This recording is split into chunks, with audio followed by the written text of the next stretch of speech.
Audio Jungle.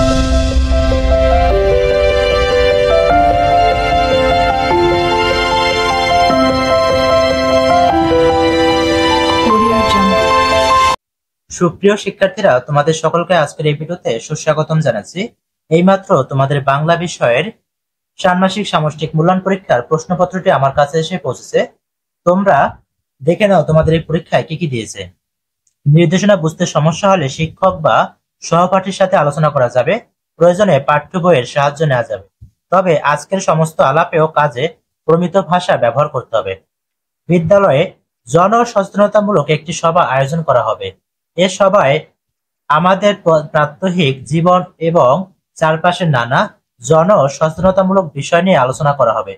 এ সভায় উপস্থিত থাকবেন এলাকার বিশিষ্ট ব্যক্তিবর্গ, বিদ্যালয়ের প্রধান শিক্ষক, সকল শিক্ষক ও শিক্ষার্থী। কাজ 1, জোড়ায় আলোচনা করে নিচের কাজগুলো করো।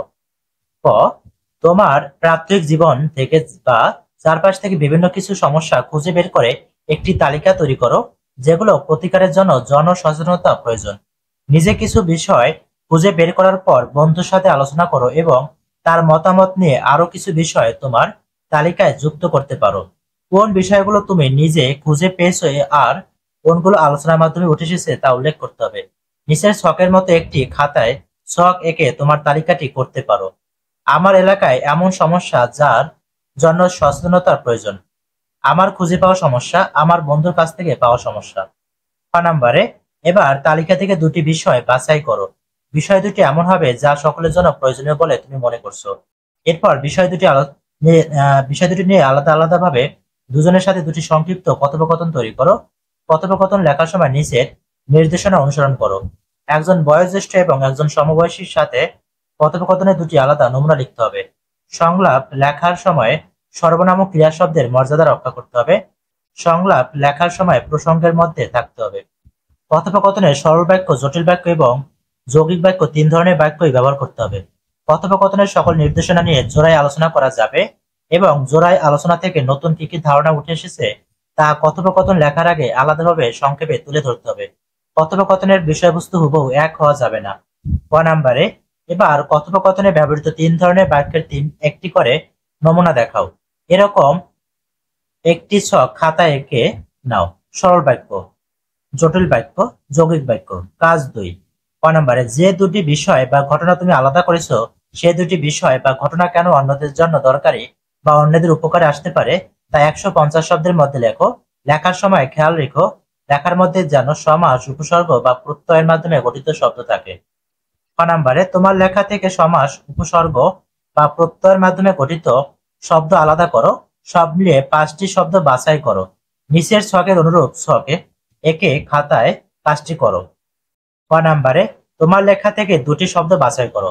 শব্দ দুটির একটি করে মুখ্য অর্থ ও একটি করে গৌণ অর্থ লেখো।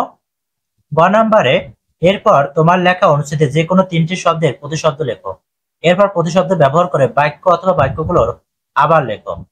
কাজ 3, আসন্ন জনসচেতনতামূলক সবার জন্য তোমার বাছাই করা ঘটনা বা বিষয়টির সাথে সম্পর্কিত করে banner, festoon, poster, placard, billboard, notice, leaflet, মোড়কের লেখা, বিজ্ঞাপন কিংবা আমন্ত্রণ পত্রের মধ্যে থেকে যে কোনো দুটি নমুনা লেখা তৈরি করো।